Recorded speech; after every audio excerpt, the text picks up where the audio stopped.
தெனாலிராமன் கதைகள் 112. அறிவுக்கு கண் உண்டு.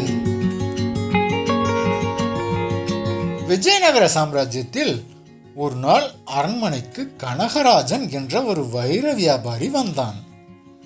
அவன் மிகவும் அரிய வகை வைரங்கள் என்று சில மணிகளை அரசரிடம் காட்டினான். அரசர் அவற்றை கவனமாக பார்த்தார். எது உண்மையானது எது போலி என்பதை கண்டுபிடிக்க முடியாமல் திணறினார். அரசவையில் இருந்த அமைச்சர்களும் வைரங்களை ஆராய்ந்தனர். அவை அனைத்தும் உண்மையானவை போலவே தோன்றின. ஆனால் தெனாலிராமன் மட்டும் சந்தேகப்பட்டான். அவன் ஒரு பூனைக்கு பால் கொடுத்து வைரமணிகளை அதன் அருகில் வைத்தான். பூனை உண்மையான வைரத்தை தவிர்த்து ஒரு மணியை மட்டும் நக்கத் தொடங்கியது. அதை பார்த்த அனைவரும் ஆச்சரியப்பட்டனர். தெனாலிராமன் சொன்னான், உண்மையான வைரம் குளிர்ச்சியை தரும், ஆனால் போலி வைரத்தில் வெப்பம் இருக்கும். பூனை அதை கண்டுபிடித்து விட்டது. அரசர் மகிழ்ந்து தெனாலிராமனை பாராட்டினார்.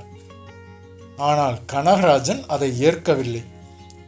தன் மோசடி வெளிப்பட்டதை தாங்க முடியாமல் கோபமாக, என் வைரம் உண்மையானது, வேண்டுமானால் இன்னொரு சோதனை செய்து பாருங்கள் என்றான். உடனே அவன் ஒரு பெரிய பாத்திரத்தில் பாலை ஊற்றி அதில் ஒரு வைரத்தை மறைத்தான். இதில் வைரம் இருக்கிறதா என்று கண்டுபிடியுங்கள் என்றான்.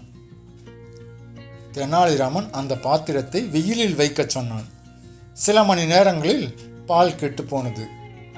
அப்போது தெனாலிராமன் சொன்னான், பால் கெட்டு போனால் அதில் போலி வைரம் தான் இருக்கும், உண்மையான வைரம் பாலை கெடுக்காது. உண்மையை புரிந்து கொண்ட அரசர் கனகராஜனை தண்டித்தார். தெனாலிராமனை பாராட்டினார். நீதி. உண்மை வெளியில் தெரியாது, அதை காண அறிவுக்கு கண் வேண்டும். இப்படி ஒரு சேனல் இருக்கிறது வெளியே தெரியாது, அதை தெரிஞ்சுக்க சப்ஸ்கிரைப் பண்ணணும். அதனால சப்ஸ்கிரைப் பண்ணுங்க, லைக் பண்ணுங்க, கமெண்ட் பண்ணுங்க.